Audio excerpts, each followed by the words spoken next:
بسم اللہ الرحمن الرحیم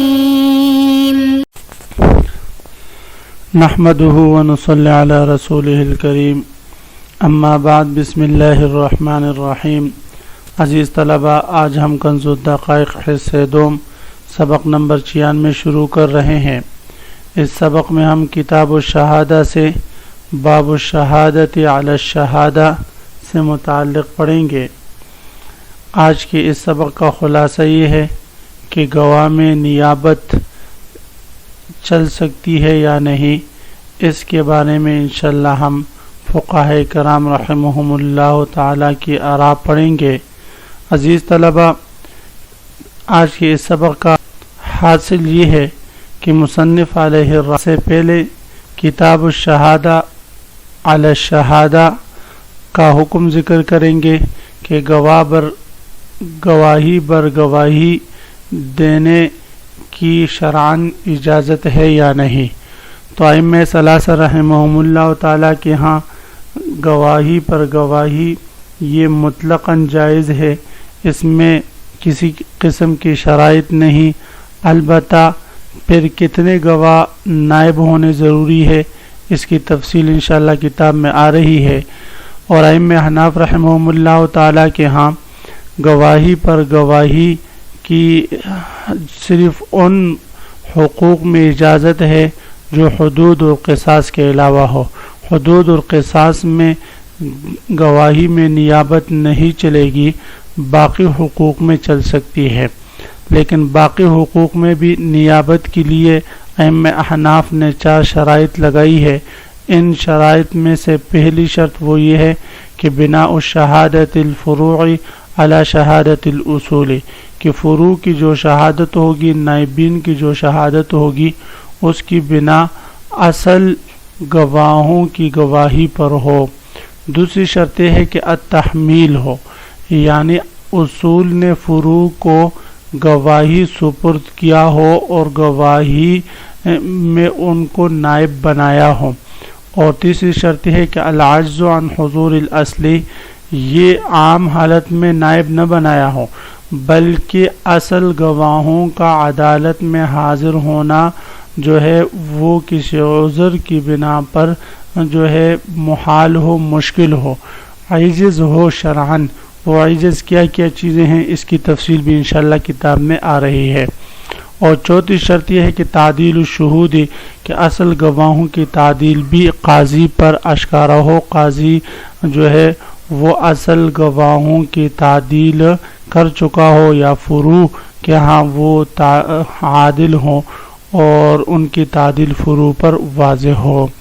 تو جب ان شرائط کو ہم سمجھ کے تو اب ہم آتے ہیں کتاب کی طرف، انشاءاللہ کتاب کے مسائل بڑی آسانی سے سمجھ میں آئے۔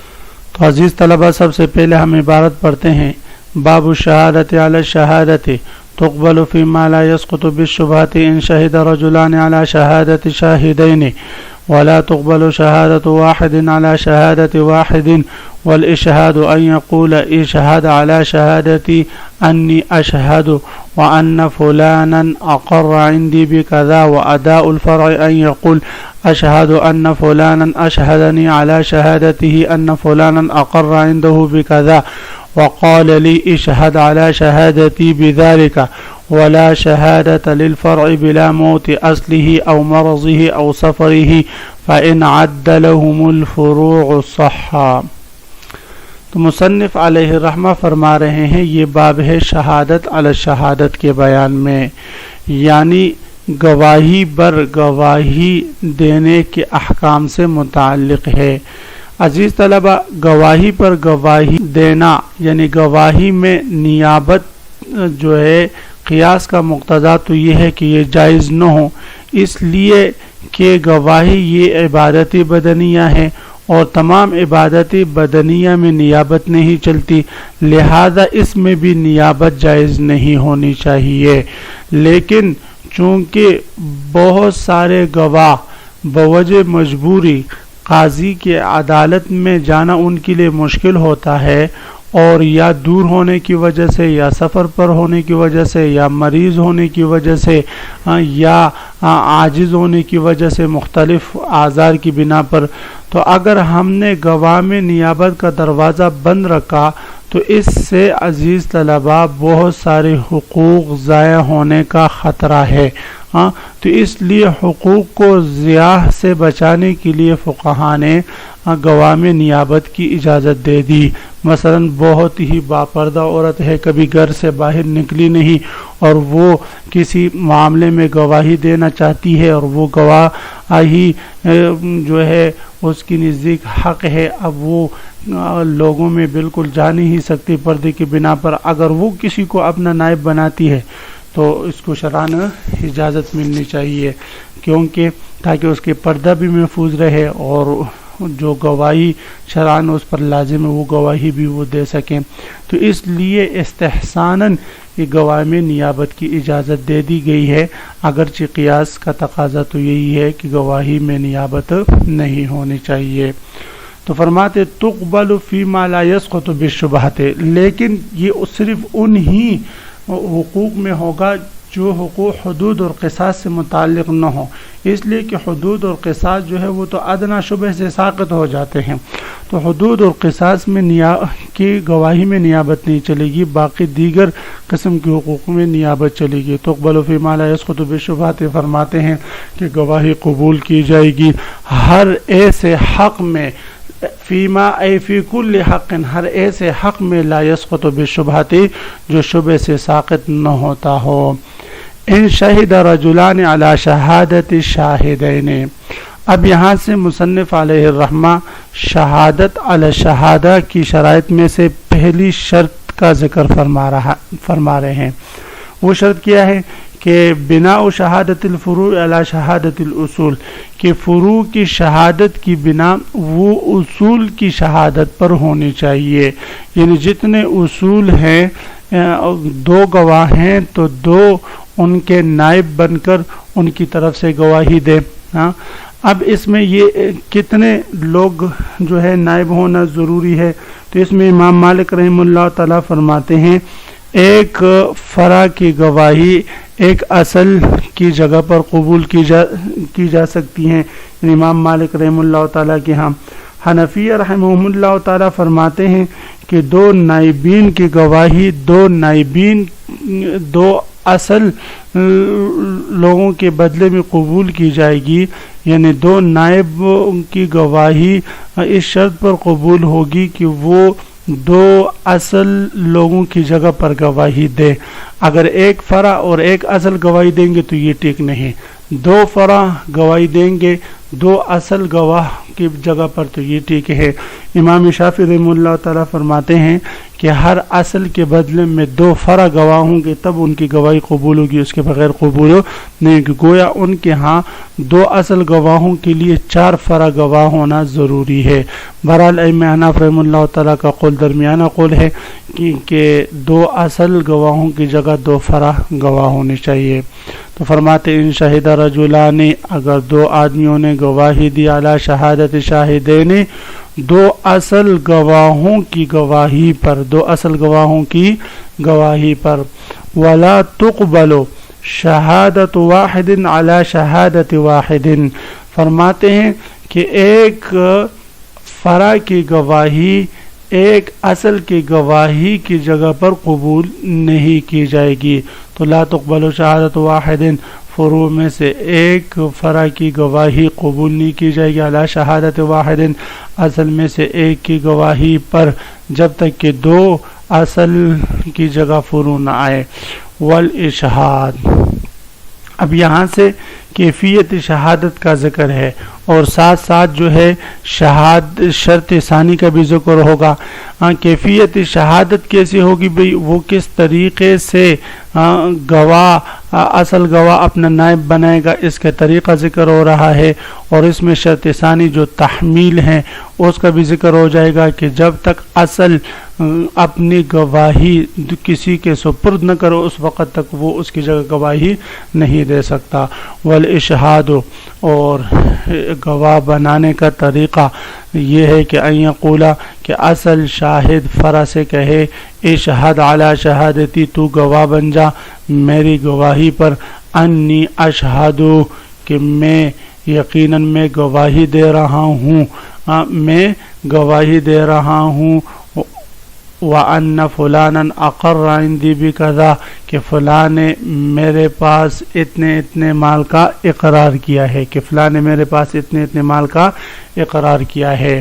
یہ وہ نہیں ہونا چاہیے عزیز طلبہ، اصل میں یہی عبارت تھی کہ اشہد علی شہادتی انی اشہد ان فلانا اقر عندی بکذا۔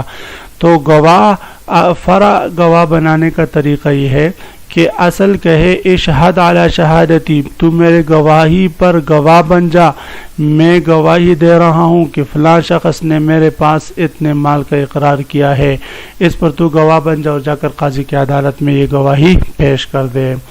وَأَدَاءُ الْفَرْعِ، اب یہاں سے فرع کی شہادت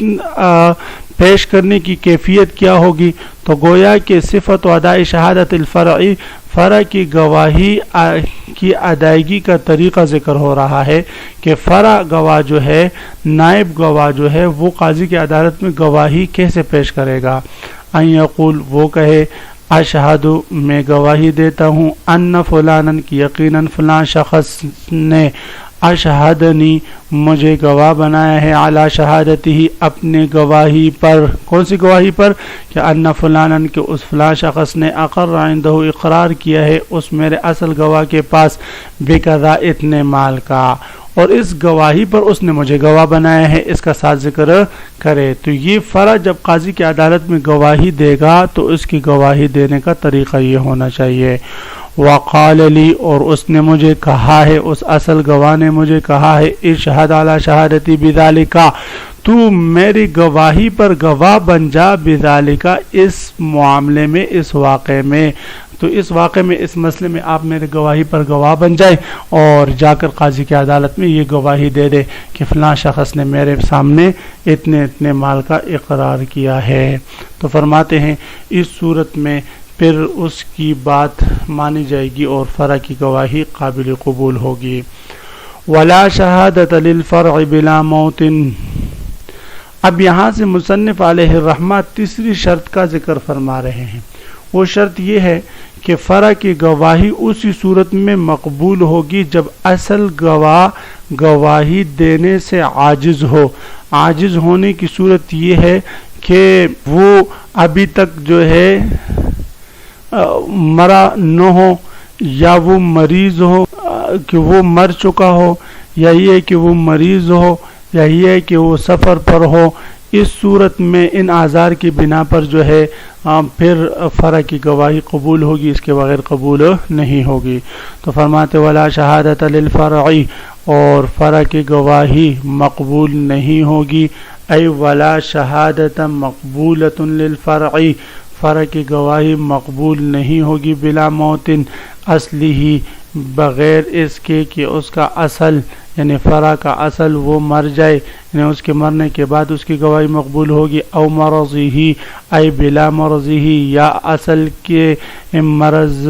مریض ہونے کے بغیر، او سفر ہی، یا اس کے سفر پر جانے کے بغیر۔ جب تک وہ سفر پر نہیں ہوگا، مریض نہیں ہوگا، اس کو موت نہیں آئے گی، یہ اعذار جب تک موجود نہیں ہوں گے اس وقت تک شہادت میں نیابت نہیں چل سکتی۔